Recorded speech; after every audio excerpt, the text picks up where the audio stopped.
अस्सलाम वालेकुम व्यूअर्स, मैं मुजम्मिल अवान एक बार फिर आपकी खिदमत में हाजिर हूँ इस खबर के साथ कि पाकिस्तान की अदालत उज़्मा का डिसीजन डिप्टी स्पीकर की रूलिंग के खिलाफ बहुत बड़ा फैसला। अदालत उज़्मा ने एक तारीख रकम कर दी और मैं समझता हूँ कि ये जो अदालत का फैसला है इसको सुनहरी हरूफ में याद रखा जाएगा, पाकिस्तान की हिस्ट्री में याद रखा जाएगा, पाकिस्तान की अदालती तारीख में याद रखा जाएगा। और बहुत इंपॉर्टेंट किस्म का डिसीजन जो सुप्रीम कोर्ट ऑफ पाकिस्तान ने दिया डिप्टी स्पीकर की रूलिंग केस के अंदर, जो डिप्टी स्पीकर की रूलिंग के खिलाफ एक दरख्वास्त दायर की गई थी, उसके ऊपर 5 जजेस का मुतफिका फैसला कि डिप्टी स्पीकर की रूलिंग को कलअदम करार दे दिया गया, असम्बली को बहाल कर दिया गया, सदर मुमलिकत के निगरान हुकूमत से इकदामात को कलअदम करार दे दिया गया। सदर मुमलिकत ने जो निगरान हुकूमत से मुतल्लिक जो इकदामात उठाए थे, जो उन्होंने निगरान वज़ीर आज़म का नाम दिया, उसको भी कलअदम करार दे दिया गया। असम्बली के अंदर जो सारी कार्रवाई हो रही थी तहरीक एतमाद वाले दिन, जिस तरह डिप्टी स्पीकर ने पूरे असम्बली के जो है वो सिस्टम को मैनिपुलेट करने की कोशिश की, उसको लपेटने की कोशिश की, उसके बाद डिप्टी स्पीकर ने ये रूलिंग दी कि जी ये तहरीक जो है वो गैर आइनी है, गैर कानूनी है, अमेरिका की साजिश है, और इसको मुस्तरद कर दिया गया। अच्छा, अब इसके ऊपर सुप्रीम कोर्ट ऑफ पाकिस्तान के 5 जजेस ने एक मुतफिका फैसला जारी किया है। Chief justice justice Umar Ata Bandial साहब की सरबराही में सुप्रीम कोर्ट ऑफ पाकिस्तान का 5 रुकनी लार्जर बेंच इस केस की समाअत कर रहा था। Justice Umar Ata Bandial, justice Munib Akhtar, justice मजहर आलम काका खेल, जस्टिस एजाजुल हसन और जस्टिस मंदोखेल, जमाल खान मंदोखेल साहब, ये जो 5 जजेस थे, इन 5 जजेस का एक मुतफिका फैसला था कि डिप्टी स्पीकर की रूलिंग को कलअदम करार दिया जाए। असेंबली की जो कार्रवाई हो रही थी, जो असेंबली के अंदर जो तहरीक अदम एतमाद थी, उसके हवाले से भी एक बहुत अच्छा फैसला दिया सुप्रीम कोर्ट ऑफ पाकिस्तान ने कि हफ्ते के दिन बरोज हफ्ता सुबह 10 बजे जो है वो तहरीक अदम एतमाद के ऊपर वोटिंग होगी। असेंबली की जो कार्रवाई है वो नहीं रुक सकती। सुप्रीम कोर्ट ऑफ पाकिस्तान के ऑर्डर्स के मुताबिक, उसकी डायरेक्शंस के मुताबिक अब ये बात जो है वो हर बंदे के ऊपर इम्प्लीमेंट होगी कि वो असेंबली का इजलास बुलाए। वो स्पीकर साहब हैं, वो कोई भी शख्स है, अब उसको असेंबली का इजलास बुलाना पड़ेगा। ये जो सुप्रीम कोर्ट ऑफ पाकिस्तान का फैसला है, इसके ऊपर तो मैं बाद में बताऊंगा कि इसको तारीख में कैसे याद रखा जाएगा। लिहाजा जो डिप्टी स्पीकर की रूलिंग है उसको तो सुप्रीम कोर्ट ऑफ पाकिस्तान ने उठाकर बाहर फेंक दिया, उसको कलअदम करार दे दिया। सदर मुमलिकत के निगरान हुकूमत से मुतल्लिक इकदामात को कलअदम करार दे दिया गया। वज़ीर आज़म को असेंबली तोड़ने का राइट नहीं था। ये सुप्रीम कोर्ट ऑफ पाकिस्तान ने कहा है कि वज़ीर आज़म साहब को असेंबली तोड़ने का राइट नहीं था, इसको भी कलअदम करार दे दिया गया, इस इकदाम को भी कलअदम करार दे दिया गया। और अभी आप शायद तफसीली फैसले में देखेंगे सुप्रीम कोर्ट ऑफ पाकिस्तान के कि जो वज़ीर आज़म साहब ने एडवाइस दी थी सदर मुमलिकत को असेंबली डिज़ोल्व करने की, इसको भी गैर आइनी करार दिया जाएगा। तफसीली फैसले में इसका जो एक डिटेल वर्डिक्ट होगा उसमें आप देखेंगे कि कोर्ट कैसे हुकूमत के फैसले से इख्तलाफ करेगी। आप इसको देखेंगे कि कोर्ट इस जजमेंट के अंदर, तफसीली जो डिटेल जजमेंट है उसके अंदर, कोर्ट इस बात को वाजे कर देगी कि वज़ीर आज़म साहब के पास ऐसा कोई राइट मौजूद नहीं था, क्योंकि वो उस वक्त तहरीक अदम एतमाद को, नो कॉन्फिडेंस मोशन की मूव को फेस कर रहे थे। दूसरी बात कि इलेक्शन कमीशन ऑफ पाकिस्तान के अमले को और chief election commissioner Sikandar Sultan Raja साहब को सुप्रीम कोर्ट ऑफ पाकिस्तान में बुलाया गया। फैसले से पहले तो बहुत से लोगों में ये जो है वो बात गर्दिश कर रही थी, बहुत से लोग इस बात की चहमगोइयां कर रहे थे कि शायद हो सकता है कि सुप्रीम कोर्ट ऑफ पाकिस्तान कोई अर्ली इलेक्शंस जो है वो कॉल कर दे, या अर्ली इलेक्शंस कॉल करने के वाले से वो इलेक्शन कमीशन ऑफ पाकिस्तान को या उसके अमले को जो है वो उस हवाले से कोई तफसीलात दे या उस हवाले से उनसे कोई हदायत मांगे। लेकिन जब इलेक्शन कमीशन ऑफ पाकिस्तान के जो चीफ हैं सिकंदर सुल्तान राजा साहब, जो बहुत ऑनरेबल हैं, और उनका अमला जब सुप्रीम कोर्ट ऑफ पाकिस्तान में गया तो उससे सबसे पहला सवाल जो है वो chief justice of Pakistan justice Umar Ata Bandial साहब ने किया कि आप बताएं कि जी इलेक्शन कितनी देर में हो सकते हैं और किस मुकर्ररा मुद्दत में आप करवा सकते हैं। तो उन्होंने कहा कि इसके लिए हम तो हर वक्त तैयार हैं, और इसके लिए मैक्सिमम जो है वो 3 से 4 माह का वक्त दरकार है। उसके बाद इसमें हल्का बंदियां भी होनी है, इसके बाद इसकी जो है वो मरदमशुमारी वाला सिस्टम भी है, उसके बाद वोटों की जो एक वोटर्स की जो लिस्टिंग है वो भी बनानी है। तो ये एक बहुत बड़ा प्रोसेस है। इसके ऊपर इलेक्शन कमीशन ऑफ पाकिस्तान ने सुप्रीम कोर्ट ऑफ पाकिस्तान के स्पीकर रूलिंग केस के ऊपर जो फैसला आना था उससे पहले ये बता दिया था अफ्तारी से पहले उनका ये बयान आया था इलेक्शन कमीशन ऑफ पाकिस्तान का कि हम 6 से 7 माह के अंदर इंतखाबात करवा सकते हैं, 3 माह के अंदर इंतखाबात नहीं हो सकते। और यही बात सुप्रीम कोर्ट ऑफ पाकिस्तान में चीफ इलेक्शन कमिश्नर ने की, उनके अमले ने की, और उन्होंने बताया, अदालत को इस बात से मुतमिन किया कि 6 से 7 माह के बाद जो है हम इलेक्शन करवा सकते हैं, हमें कोई प्रॉब्लम नहीं है। उसके बाद हम इस इलेक्शन के सिस्टम को जो है वो मैनेज करेंगे, इसके ऊपर जो है वो पूरी मुकम्मल तैयारी करने के बाद इलेक्शन का इनेकाद होगा। और सुप्रीम कोर्ट ऑफ पाकिस्तान ने ये भी पूछा इलेक्शन कमीशन से कि आप कितनी मुकर्ररा मुद्दत में ये करवा सकते हैं। ये जो सवाल था बड़ा इंपॉर्टेंट था, इस हवाले से ही इलेक्शन कमीशन ने सुप्रीम कोर्ट ऑफ पाकिस्तान को तफसीलात दी और उन्होंने बताया कि 3 माह के अंदर तो हम लोग करवा सकते हैं, लेकिन अभी हमें इससे ज़्यादा का टाइम चाहिए, क्योंकि 6 से 7 माह जो है इस वक्त इसका जो है वो दरकार है, इसका टाइम पीरियड है, और उसके अंदर अंदर हम जो है वो इसको इंशाल्लाह मैनेज कर लेंगे। अब दूसरी बात कि ये जो असेंबली की कार्रवाई को जिस तरह मैनिपुलेट किया गया स्पीकर की जानिब से, डिप्टी स्पीकर ने इसकी जो है वो कार्रवाई को रोका, उसके बाद एक आईनी बहरान पैदा हुआ, पाकिस्तान का जो कॉन्स्टिट्यूशन है उसको किस तरह अपने पाँव के नीचे रौंदा गया, स्पीकर साहब की रूलिंग को अदालत ने कलअदम करार दे दिया, सदर ममलिकत के जो इकदाम है उसको कलअदम करार दे दिया गया, असेंबली को जो डिज़ोल्व किया गया, असेंबली की तहलील के इकदाम को कलअदम करार दे दिया गया, वज़ीर आज़म साहब के इकदाम को कलअदम करार दे दिया गया। तो अब तहरीक इंसाफ के पास कोई मॉरली तौर पर कोई जस्टिफिकेशन के लिए कोई उनके पास बयानिया नहीं है कि वो अवाम के सामने उसको रिप्रेजेंट करें और बता सकें कि जी वो जो काम कर रहे थे वो बहुत अच्छा था। अब इसके ऊपर अदालत उज़्मा ने एक तो बहुत अच्छा फैसला दिया है, क्योंकि पूरी कौम को ये एक्सपेक्टेड था और इसका बड़े शिद्दत के साथ इंतज़ार किया जा रहा था कि पहले रमज़ानुल मुबारक को हम सोच रहे थे कि शायद शैतान जो है वो कैद हो जाएगा, लेकिन शैतान जो है वो बाहर आया और शैतान ने आकर इस किस्म का इकदाम उठाया। मेरा इशारा जो है वो डिप्टी स्पीकर की जानिब है कि जो इकदाम उन्होंने किया, उन्होंने मावराए आइन काम किया, आइन से इनहराफ किया, और वो बिल्कुल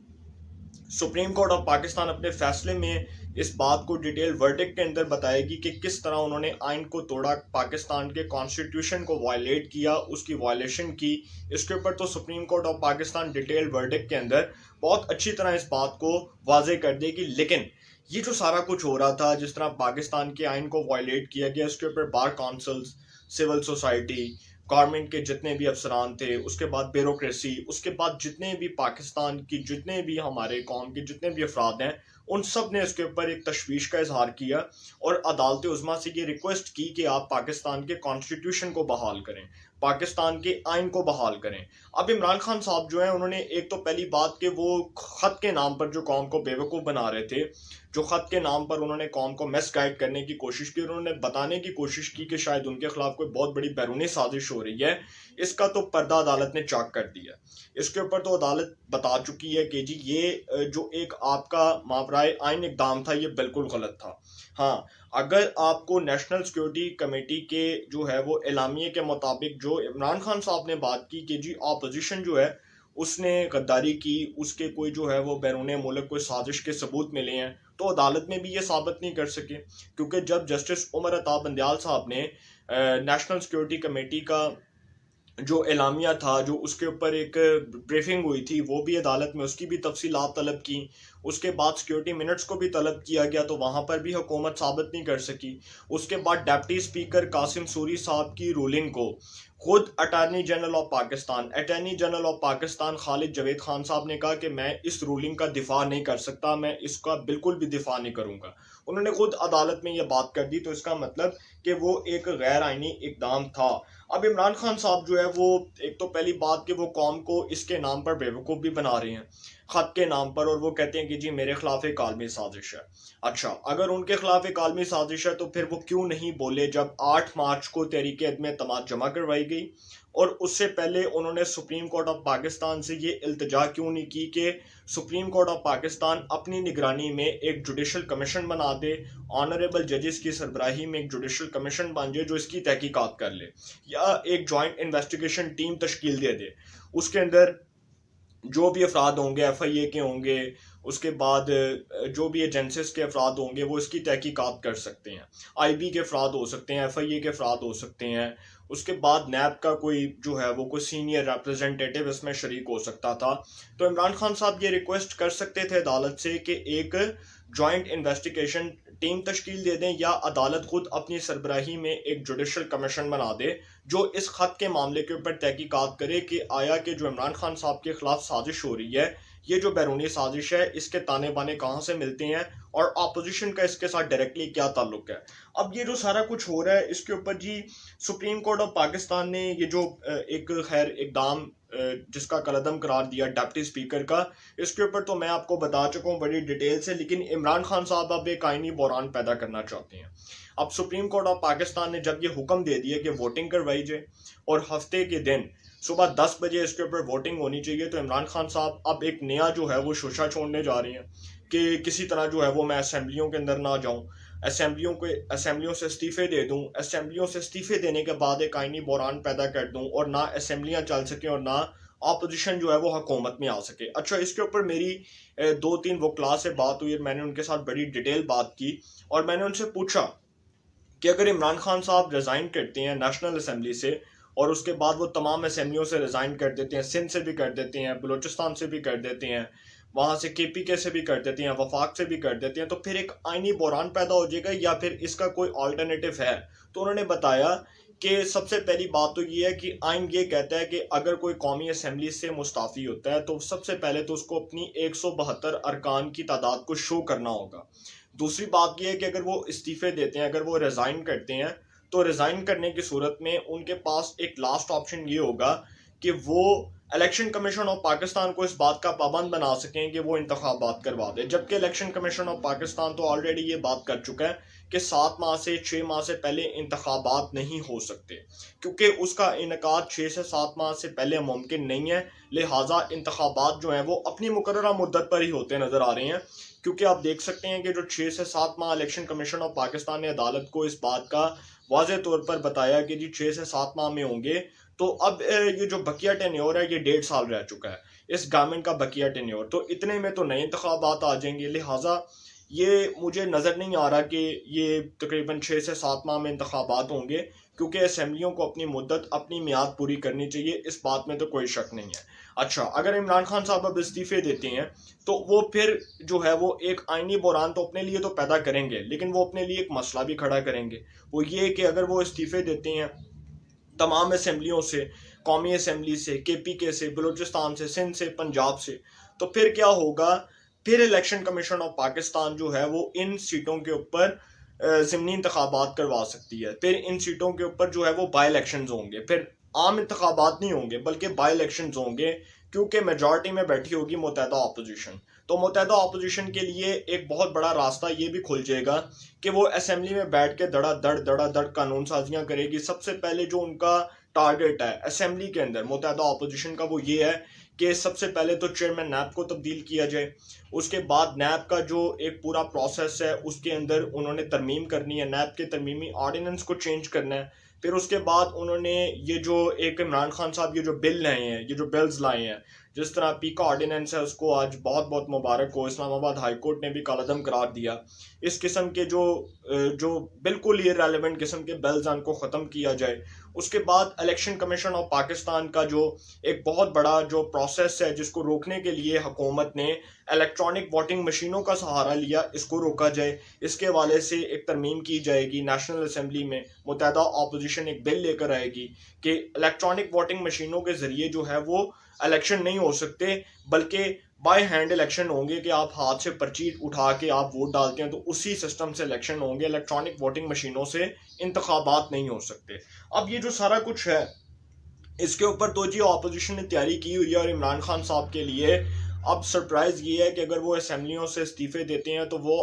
मुत्तहदा अपोजिशन को एक सेफ़ हैंड प्रोवाइड कर देंगे, एक सेफ़ रास्ता दे देंगे कि वो किसी भी तरह किसी भी वक्त इस किस्म की कानून साजियाँ कर सके, धड़ाधड़ कानून साजियाँ करे, तो उनको कोई प्रॉब्लम नहीं होगा। अब जो अदालत ने फैसला दिया है इसमें अदालत ने नज़रिया ज़रूरत को दफन कर दिया है। आपने देखा कि मोहम्मद खान जुनेजो साहब की हुकूमत के ख़िलाफ़ जो फैसला आया था उसको हमेशा आज भी तारीख में याद रखा जाता है, उसके ऊपर आज भी डिबेट होती है कि मोहम्मद खान जुनेजो के ख़िलाफ़ जो एक अदालती फ़ैसला आया और कहा गया कि जी इंतखाबात करवा दो, और ज़ियाउल हक साहब ने जिस तरह जिन गैर आइनी और गैर कानूनी इकदाम की बुनियाद पर मोहम्मद खान जुनेजो साहब की हुकूमत को बरतरफ किया, इन सब चीज़ों के ऊपर जो है वो कभी भी कानून खामोश नहीं रह सकता, कभी भी पाकिस्तान का कॉन्स्टिट्यूशन खामोश नहीं रह सकता, कभी भी पाकिस्तान की तारीख जो है वो खामोश नहीं रह सकती, क्योंकि ये चीज़ें जो हैं वो लिखी हुई हैं, ये किताबों का हिस्सा हैं, ये पाकिस्तान की हिस्ट्री का हिस्सा है, पाकिस्तान की अदालती तारीख का हिस्सा है। तो जस्टिस उमर अता बंदयाल साहब, जिनको अप्रिशिएट करना चाहिए, उनके मोजस ये जो 5 रुकनी मोजस बेंच था, इसके तमाम जजेस को अप्रिशिएट करना चाहिए, जिन्होंने आइन को बहाल किया, जिन्होंने पाकिस्तान के कॉन्स्टिट्यूशन को बहाल किया, जिन्होंने पाकिस्तान में कॉन्स्टिट्यूशन को, एक आइन को जो है वो इज्जत बख्शी, उसको वकार बख्शा, उसको जो है उसको नज़रिया ज़रूरत को दफन करके पाकिस्तान में आइन की बहाली के लिए अपना एक कलीदी किरदार अदा किया। तो ऑनरेबल जजेस जो हैं वो दाद के मुस्तहिक हैं, उन्होंने बहुत अच्छा फैसला दिया, बहुत अच्छा जो है वो आप कह सकते हैं कि बिल्कुल इंसाफ के ऊपर मबनी फैसला जारी किया गया, और इसको पाकिस्तान की अदालती तारीख में भी याद रखा जाएगा, पाकिस्तान की मुतालिया पाकिस्तान की किताबों में भी लिखा जाएगा कि एक बहादुर जज जस्टिस उमर अता बंदयाल, जो कि सुप्रीम कोर्ट ऑफ पाकिस्तान के चीफ जस्टिस थे, उन्होंने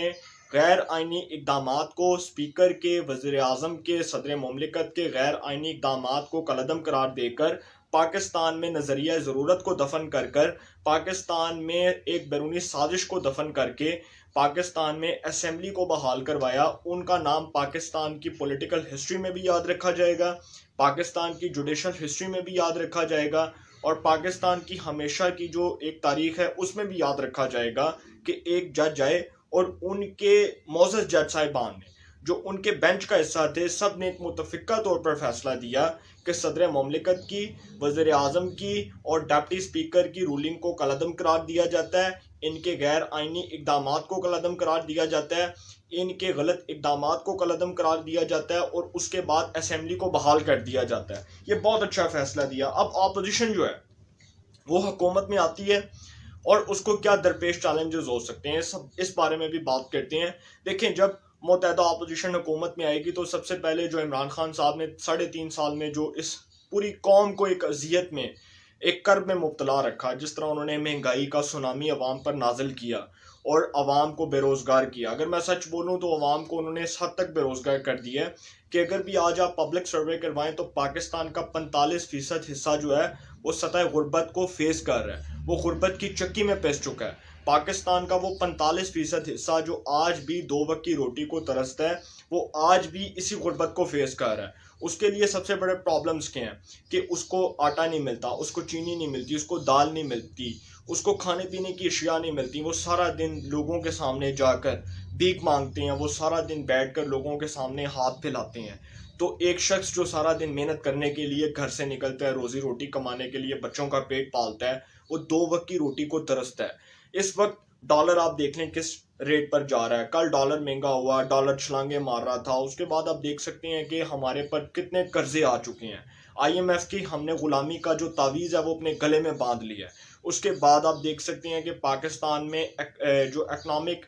जो स्टेबिलिटी है उसके ऊपर इमरान खान साहब ने कैसे हमला किया, उसको किस तरह से अनस्टेबल किया। उसके ऊपर भी आप ये देख सकते हैं कि इमरान खान साहब के जो गैर आइनी इकदाम थे उससे पाकिस्तान को नाकाबिल तलाफ़ी नुकसान पहुंचा, पाकिस्तान की जुडिशरी को नाकाबिल तलाफ़ी नुकसान पहुंचा, इदारों को पहुंचा, पार्लियामेंट को पहुंचा, हर शख्स को पहुंचा। और अब अपोजिशन का सबसे पहला जो टारगेट होगा वो यही होगा कि वो महंगाई को ख़त्म करें,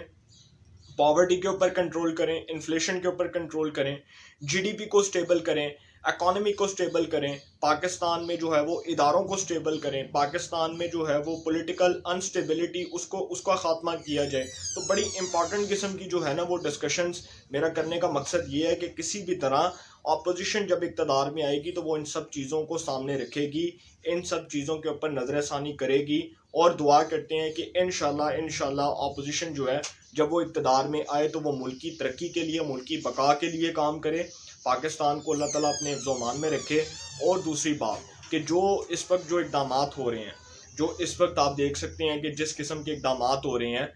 हुकूमत वाले कह रहे थे कि जी हम असेंबलियों से इस्तीफ़े दे देंगे, ये पाकिस्तान को एक आइनी बहरान में धकेलना चाहते हैं। ये चाहते हैं कि पाकिस्तान तरक्की ना करे, ये चाहते हैं कि पाकिस्तान जो है वो बर्बाद हो जाए, ये चाहते हैं पाकिस्तान के अंदर तरक्की के साए ना आए। ये वो इकदाम हैं कि जिन इकदाम की बुनियाद पर इमरान खान साहब अब इक़्तिदार से निकलने के बाद कहते हैं कि जी मैं ना मानूं, अगर मैं इक़्तिदार से निकल गया तो कोई भी इक़्तिदार में नहीं आएगा। तो ये भूल है इमरान खान साहब की। अदालती फैसला उनको ले उड़ा है, अदालती फैसला उनकी सियासत को ले उड़ा है, और अब इमरान खान साहब को अदालती फैसला मानना पड़ेगा। अगर वो नहीं मानते तो फिर सुप्रीम कोर्ट ऑफ पाकिस्तान सख्त एक्शन लेगी, क्योंकि अदालत की